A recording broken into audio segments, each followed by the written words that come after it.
तो क्या सच में किसी को अपनी आदत बनाया जा सकता है? एक ऑनलाइन वीडियो है जो आजकल काफी वायरल हो रहा है और उसका दावा कुछ ऐसा ही है। आज हम इसी एडिक्शन वेपन के पीछे के तर्कों और इसकी बताई गई तकनीकों को समझने की कोशिश करेंगे। वीडियो की शुरुआत ही इस लाइन से होती है, जो सुनने में ही काफी चौंकाने वाली है। देखिए, ये सिर्फ ध्यान खींचने के लिए नहीं है। ये एक तरह से इमोशनल पावर का वादा है, जो शुरू में ही ये साफ कर देता है कि वीडियो का इरादा क्या है। तो हमारा मकसद बिल्कुल साफ है। हम इस वीडियो में जो भी बातें बताई गई हैं उन्हें बिना किसी लाग लपेट के सामने रखेंगे। हम बस इसके पीछे के आइडियाज को एनालाइज कर रहे हैं ताकि ये समझा जा सके कि ये पूरा कॉन्सेप्ट आखिर है क्या। तो वीडियो की शुरुआत होती है एक बहुत ही जानी पहचानी समस्या से, जिसे वो कहता है नाइस गाय प्रॉब्लम। मतलब ये उस सोच पर ही सवाल उठाता है कि क्या हमेशा अच्छा और मददगार बने रहने से ही कोई आपकी तरफ आकर्षित होता है। और यही वो सवाल है जिस पर वीडियो का पूरा तर्क टिका हुआ है। सोचिए, अगर सिर्फ अच्छा महसूस कराना ही काफी होता तो ये नाइस गाय कभी फेल ही नहीं होते। तो फिर असल में कुछ तो और है जो काम कर रहा है ना। यहाँ पर दो बिल्कुल अलग अलग अप्रोच दिखते हैं। एक तरफ है नाइस गाय वाली अप्रोच, हमेशा अच्छा बने रहना, जो वीडियो के मुताबिक बोरिंग है और फ्रेंड जोन में ले जाती है। और दूसरी तरफ है ये डार्क नीडल अप्रोच, जो हर तरह की भावनाओं का इस्तेमाल करती है, जिससे दावा है कि एक गहरा एडिक्शन वाला आकर्षण बनता है। चलिए आप जरा उस थ्योरी को समझते हैं जिस पर इस वीडियो की सारी तकनीकें आधारित हैं। इसे वो लोग कहते हैं इमोशनल रेंज का सिद्धांत। तो यहाँ पर मेन आइडिया ये है कि सिर्फ खुशी देना काफी नहीं है। वीडियो का दावा है कि इंसान को इमोशनल उतार चढ़ाव चाहिए। अगर आप हमेशा ही अच्छे बने रहेंगे तो ये बहुत ही प्रिडिक्टेबल और बोरिंग हो जाता है। अब अपनी बात को सही ठहराने के लिए वीडियो कुछ उदाहरण देता है, जैसे कि टीवी सीरियल्स का ड्रामा हमें क्यों पसंद आता है, या फिर बैड बॉय की तरफ लोग क्यों आकर्षित होते हैं। उनका तर्क है कि ये सब चीजें तीव्र भावनाएं पैदा करती हैं, जो एक सीधे साधे व्यवहार से कहीं ज्यादा दिलचस्प लगती हैं। और यहीं पर यह वीडियो अपना सबसे सीधा और शायद सबसे विवादास्पद दावा करता है। मतलब यहाँ साफ साफ कहा जा रहा है कि जानबूझकर किसी को दुख देना, उसे रुलाना और फिर मामला सुलझा लेना, इससे असल में आकर्षण बढ़ता है, कम नहीं होता।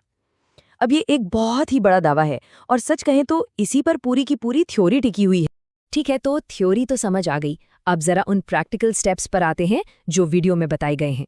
ये वो तरीके हैं जिनसे ये इमोशनल उतार चढ़ाव पैदा करने की सलाह दी जाती है। तो इस पूरी स्ट्रैटेजी के 4 पिलर्स हैं। पहला, एक पहेली बने रहो। दूसरा, अपने बर्ताव में इनकंसिस्टेंट रहो, मतलब कभी कुछ। तीसरा, उसे हमेशा कंफ्यूज्ड रखो। और चौथा, अपने असली इरादे कभी पूरी तरह मत बताओ। इन सब का एक ही मकसद है, उसे हमेशा आपके बारे में सोचते रहने पर मजबूर करना। ये स्लाइड इस बात को और भी साफ कर देती है। इसे हॉट एंड कोल्ड मेथड कहा गया है। मतलब एक पल में आप बहुत ज्यादा ध्यान दे रहे हैं और अगले ही पल आप बिल्कुल अनजान बन जाते हैं। ये जो विरोधाभास है, यही कंफ्यूजन पैदा करने के लिए डिजाइन किया गया है। ये एक और प्रैक्टिकल उदाहरण है। सीधी तारीफ करने के बजाय वीडियो सलाह देता है कि उसे चैलेंज करो या फिर हल्की सी आलोचना करो। इसके पीछे का तर्क ये है कि ऐसा करना अप्रत्याशित होता है और उसे आपकी राय के बारे में सोचने पर मजबूर कर देता है। वो आपको बस एक और तारीफ करने वाले की तरह नहीं देखती। और यहाँ आकर ये सलाह अपने चरम पर पहुंच जाती है। अब बात सिर्फ कंफ्यूज करने या चैलेंज करने की नहीं रही, बल्कि जानबूझकर दुख पहुंचाने की हो रही है। और ये सब इस विश्वास के साथ किया जा रहा है कि जब बाद में सुलह होगी तो रिश्ता पहले से भी ज्यादा मजबूत हो जाएगा। ये लाइन इस पूरी रणनीति को और भी साफ कर देती है। उसे थोड़ा कमतर दिखाओ। ये आइडिया इस थ्योरी पर बेस्ड है कि लगातार तारीफ से इंसान ऊब जाता है और एक चैलेंज उसे रिश्ते में और ज्यादा इन्वेस्ट करने पर मजबूर करता है।